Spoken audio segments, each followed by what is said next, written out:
Welcome. Payyavula Keshav గారు finance minister ఈరోజు ఆంధ్రప్రదేశ్ అసెంబ్లీలో బడ్జెట్ని ప్రవేశపెట్టారు. 3,32 lakhs బడ్జెట్, అప్రాక్సిమేట్గా 3,32,205 కోట్ల రూపాయలు బడ్జెట్ ప్రవేశపెట్టారు ఆంధ్రప్రదేశ్కి సంబంధించి. ఓకే, దాంట్లో ఒక 2.56 రెవెన్యూ ఎక్స్పెండిచర్ చూపించారు. క్యాపిటల్ ఎక్స్పెండిచర్ ఒక 48,000 నుంచి 54,000 కోట్ల రూపాయలు ఏదో స్లైట్గా గతంతో పోల్చుకుంటే ఇప్పుడు కొద్దిగా మార్చారనమాట.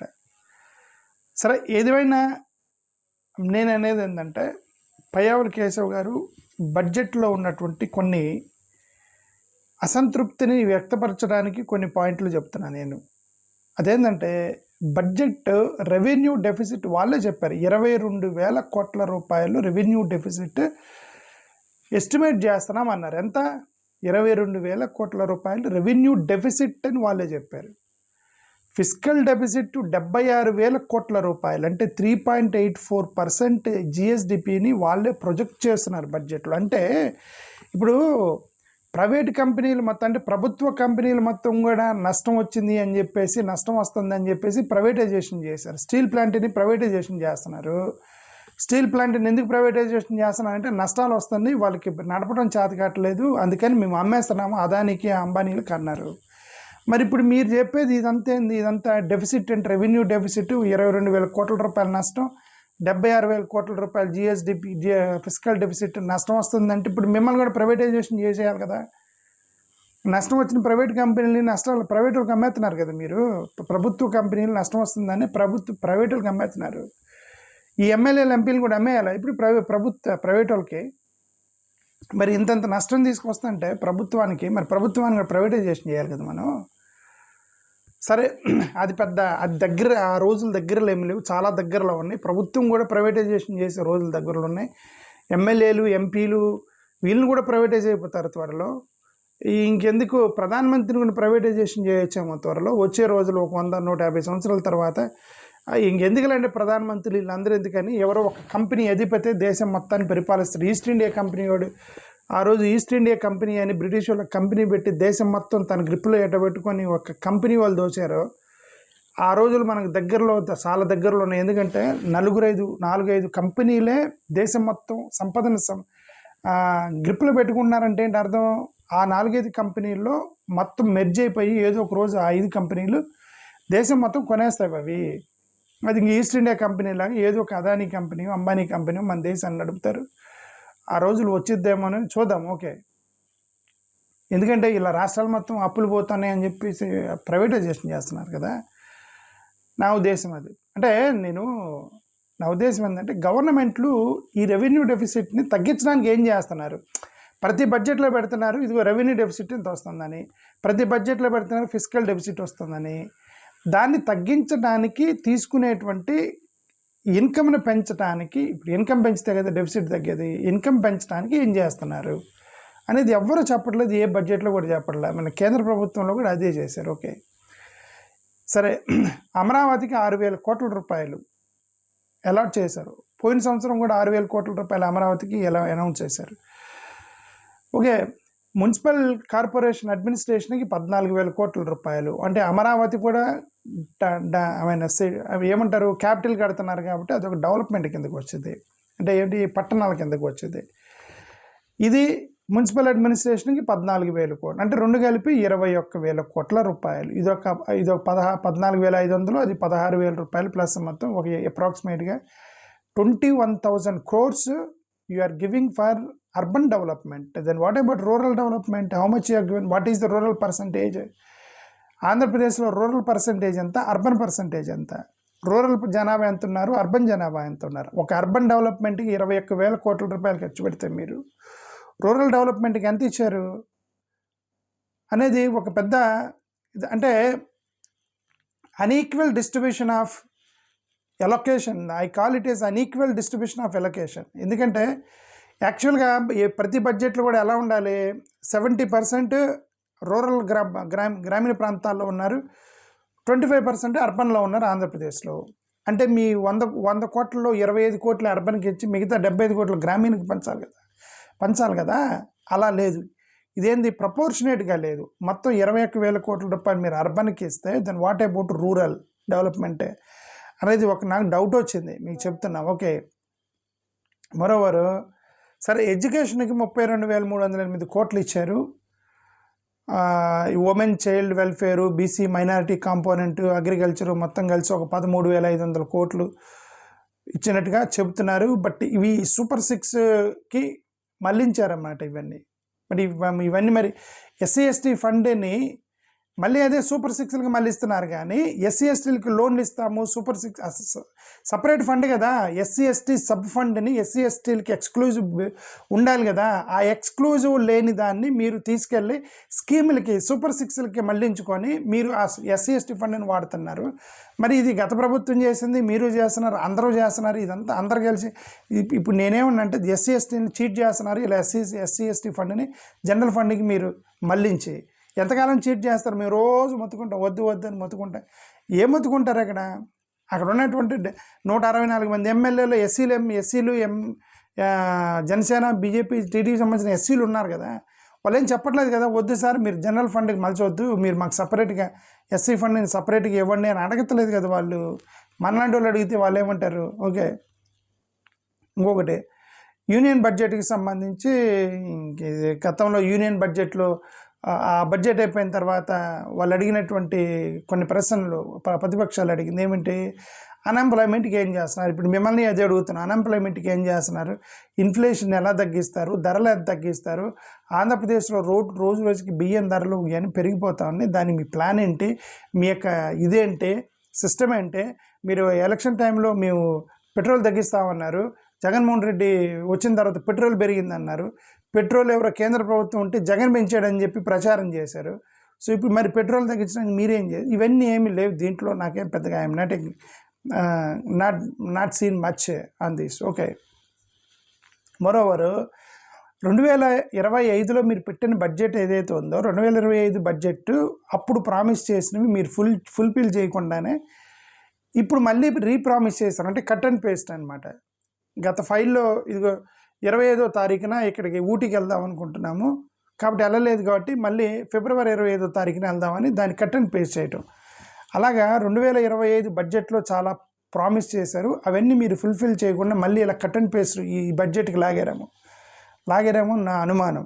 ఎందుకంటే తల్లికి వందనానికి 15,000 కోట్ల రూపాయలు 15,000 పర్ స్కూల్ గోయింగ్ చైల్డ్ ఇస్తా ఉన్నారు. గతంలో తల్లికి వందనం ఇచ్చారులేండి. తల్లికి వందనం 2025లో ప్రామిస్ చేశారు. 9,407 కోట్ల రూపాయలు అలాట్ చేశారు తల్లికి వందనం. కానీ దాంట్లో అందరినీ కవర్ చేయకుండా పిల్లలందరినీ కవర్ చేశారా లేదా అనేటువంటి ఒక అనుమానం ఉంది. అది కేశవ్ గారు అయితే దాన్ని గేమ్ చేంజర్ అన్నారు. కానీ బట్ అవి మీరు డిలే చేయటం వల్ల అక్కడ స్కూల్స్, కాలేజీలు అవన్నీ కూడా పేరెంట్స్ని బలవంతం చేస్తున్నారు. మీరు కట్టండి, మీరు తర్వాత గవర్నమెంట్ దగ్గర తీసుకోండి అని చెప్పి వాళ్ళు అప్పు తీసుకొచ్చి స్కూల్స్కి, కాలేజీలకు కడితే మరి మీరు డిలే చేయటం వల్ల, కరెక్ట్ టైంలో పే చేయటం వల్ల మదర్స్ ఇబ్బంది పడుతున్నారు అనేది మనకు ఒకటైతే అర్థమవుతుంది. ఓకే, డైరెక్ట్ బెనిఫిట్ ట్రాన్స్ఫర్ అని డీబీటీ అనేది మరి ఎంత ట్రాన్స్పరెంట్గా ఉందా లేదు మనకు తెలియదు. బట్ ఇప్పుడు 32,308 కోట్ల రూపాయలు ఎడ్యుకేషన్కి ఇచ్చారు ఇప్పుడు కొత్త బడ్జెట్లో. మరి గత బడ్జెట్లోనే అన్ని లూప్ హోల్స్ ఉన్నప్పుడు వాటిని ఎలా రెక్టిఫై చేస్తారు అనేది తెలియకుండా ఇప్పుడు కొత్తగా బడ్జెట్ ఇచ్చారు. మరి దీంట్లో కూడా లూప్ హోల్స్తోనే ఇంప్లిమెంట్ చేస్తారని కదా. అన్నదాత సుఖీభవ 20,000 కోట్ల రూపాయలు ఇప్పుడు ఈ బడ్జెట్లో ఎంత వేశారు? 20,000 కోట్లు వేశారు. గతంలో 6,300 కోట్ల రూపాయలు 2025లో ఒక్క ఫార్మర్ని కూడా మేము వదిలేదు లేదు అని చెప్పి కేశవ్ గారు అన్నారు. అప్పుడు ఒక్క ఫార్మర్ని కూడా వదిలేదు లేదు. సూపర్ 6లో ఆ పిఎం కిసాన్కి సంబంధించిన దానికంటే బెటర్గా మేమేదో చేస్తామని కేశవ్ గారు ప్రసంగించారు 2025లో. మరి ఇప్పుడు చాలామంది ఫార్మర్స్ మరి రీసెంట్గా వచ్చినటువంటి ఈ యొక్క వరదలు వీటన్నిటి వల్ల ఇన్పుట్ కాస్టు ఇదంతా వచ్చింది.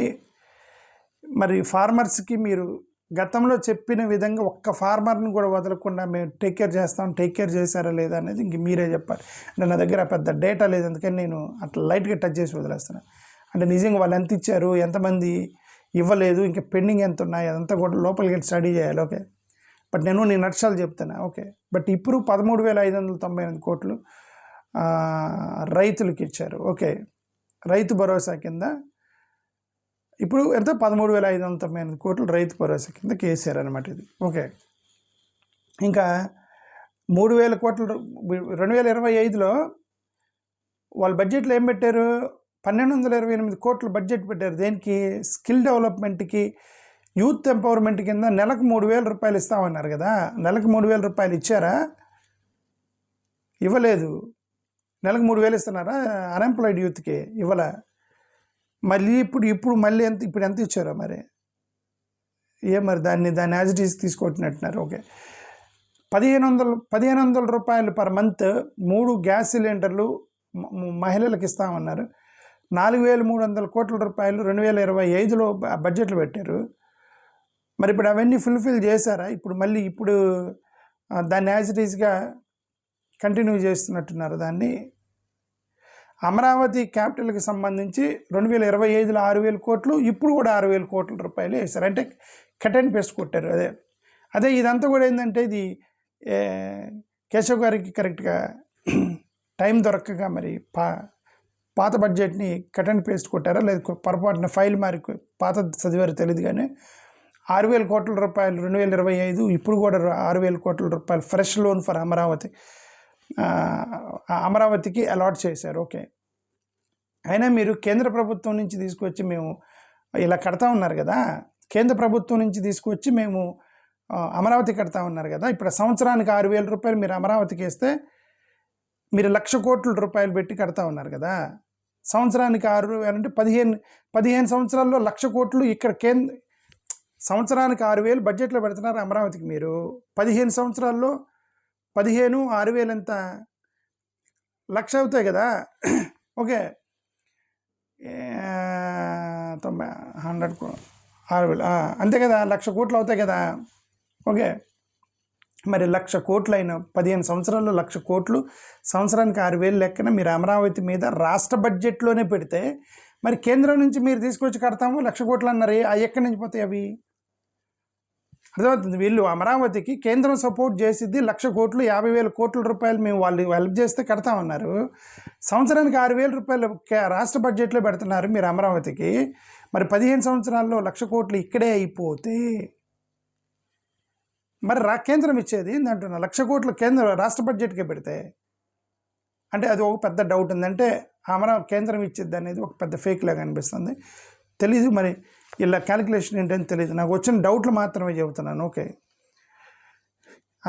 సూపర్ 6 ఇవన్నీ కూడా మాట్లాడారు. సరే, ఇది జనరల్ స్కీమ్కి సంబంధించి నేను అదే చెప్పాను. ఎస్సీ ఎస్టీలకు సంబంధించి నేను అది చెప్తున్నాను. ఎస్సీ ఎస్టీలకు సంబంధించి మీరు సపరేట్ ఫండ్ ఇవ్వాలి కదా, separate SC ST sub fund ఉండాలి కదా. ఎస్సీ ఎస్టీ సబ్ ఫండ్ని జనరల్ స్కీమ్కి మల్పించుకొని మీరు పెట్టుకున్న డిజైన్కి, మాకు అవసరాలను బట్టి కాదు, మీరు పొలిటికల్ ప్రామిస్ చేసిన దానికి డిజైన్కి మలిచి మా పర్సనల్ అవసరాలు ఏంటి, ఎస్సీలకి ఏమేం కావాలి, ఎస్సీలకి ఒక కాలనీలు కావాలి, వాళ్ళకి చదువుకోవడానికి స్కాలర్షిప్లు కావాలి, వాళ్ళకు ఒక సపరేట్ నీడ్ ఉండాలి, ఒక సపరేట్ ఎగ్జిక్యూషన్ ఉండాలి, వాళ్ళకి ఒక సపరేట్ ప్లాన్ ఉండాలి. షెడ్యూల్ క్యాస్ట్ వాళ్ళకి జనరల్ ఫండ్కి మీరు మళ్ళించేసి ఎస్సీలు మీరు అన్యాయం చేస్తున్నారు కదా. మరి ఇది గతంలో వైఎస్ఆర్సీపీ చేసిందని చెప్పి మీరే ప్రెస్ మీటింగ్కి వచ్చి మీరే రచ్చరచ్చ చేసి ఇప్పుడు మీరేం చేశారు దాంట్లో?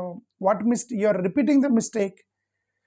ఓకే, ఇదో పెద్ద అన్యాయంగా కనిపిస్తుంది. 16.4% ఎస్సీ జనాభా ఉంటే ఏది 2011 లెక్కల ప్రకారమే 16.4%, 5.5% ఎస్టీలు అంటే ఇద్దరు కలిపి 21%, 22% ఎస్సీ ఎస్టీలు ఉంటే 20,644 కోట్ల రూపాయలు ఎస్సీలకి సప్లాన్, 9,190 కోట్ల రూపాయలు ఎస్సీలకి ఇదేదో పెట్టినట్టున్నారు. ఓకే, అది కూడా అక్కడ చూపిస్తారు. ఎందుకు ఆ అమౌంట్ చూపిస్తారు? ఎందుకు అక్కడ ఒక రూల్ ఉంది. ఏమని?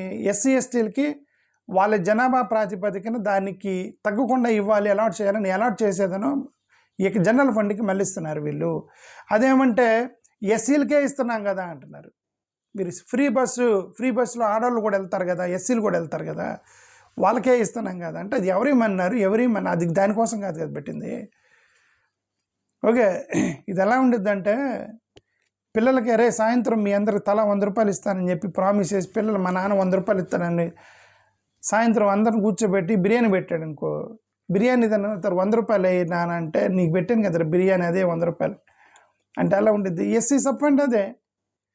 ఎస్సీ సబ్ ఫండ్ మీకు స్పెసిఫికల్గా ఎక్స్క్లూజివ్ ప్లాన్ పెడతామని చెప్పి ఎస్సీ సబ్ ఫండ్ ఒకటి పెట్టి తర్వాత అడిగితే ఏది సార్ సబ్ ఫండ్ అన్నారు, ఏది కంటే ఇదిగో ఇక్కడ పోయింది కదా దీపంలో ఎంత పోయింది, ఎడ్యుకేషన్లో ఎంత పోయింది అని లెక్క చెబుతున్నారు. నాన్న బిర్యానీ తినిపించానని చెప్పినట్టుగా అది సంగతి. ఎస్సీ ఎస్టీకి సంబంధించి 20-30% ఏమో పెరగవచ్చు అని మేమైతే అనుకుంటున్నాం, ఎందుకు జనాభా పెరగవచ్చు. ఓకే, అయితే వీళ్ళు సరే అది చూద్దాం. ఇంకోటి 3,000 అన్ఎంప్లాయిడ్ యూత్ అది మనకి ఎస్సీ ఎస్టీలకు కూడా ఇస్తున్నాం కదా అంటారు వీళ్ళు. అన్నదాత సుఖీభవ ఎస్సీల్లో కూడా ఉన్నారు కదా ఫార్మర్స్ అంటారు. వాళ్ళకి ఎవరికి భూములు లేవు కానీ మళ్ళీ ఫార్మర్స్లో మాత్రం చాలామంది ఎస్సీలు చూపిస్తున్నారు. మళ్ళీ అందరు మా దగ్గర భూములు లేవంటున్నారు ఎస్సీలు. అంటే బినామీల ఫార్మర్స్ అన్నదాత సుఖీభవలో ల్యాండ్ ఏమో ఎస్సీలకి ఉందా? మరి అందరు కూలి పనికి వెళ్తున్న గ్రామాల్లో అందరూ కూలి పనికి వెళ్తున్నాడు, ఎవడు కూడా పొలం సాగు చేయట్లే గ్రామాల్లో. ముఖ్యంగా ఇటు ఒకవేళ అటు ఈస్ట్ వెస్ట్ గోదావరిలో ఉందేమో కానీ ముఖ్యంగా ఇటు రాయలసీమ ప్లస్ ఆంధ్ర ప్లేస్లో ఎస్సీలకి భూములు లేవు ఎవరికి. మళ్ళీ అన్నదాత సుఖీభవలో వాళ్ళకి డబ్బులు వేసినట్టు చూపిస్తున్నారు. అదేది మరి రీసెర్చ్ చేయాలి దాని మీద మనం. ఓకే, మరి ఎస్సీలకి అమరావతిలో ఇల్లులు ఇచ్చారు, వాటిని ఏం చేశారు? ఆ భూములు ఇచ్చారు కదా, అవి ఏం చేశారు? సరేనండి, అది సంగతి. బడ్జెట్లో జస్ట్ ఏదో నాకు కొద్దిగా అట్లా చెప్పాలనిపించింది, చెప్తున్నాను. ఓకే, అది సంగతి. థ్యాంక్ యూ, నమస్కారం.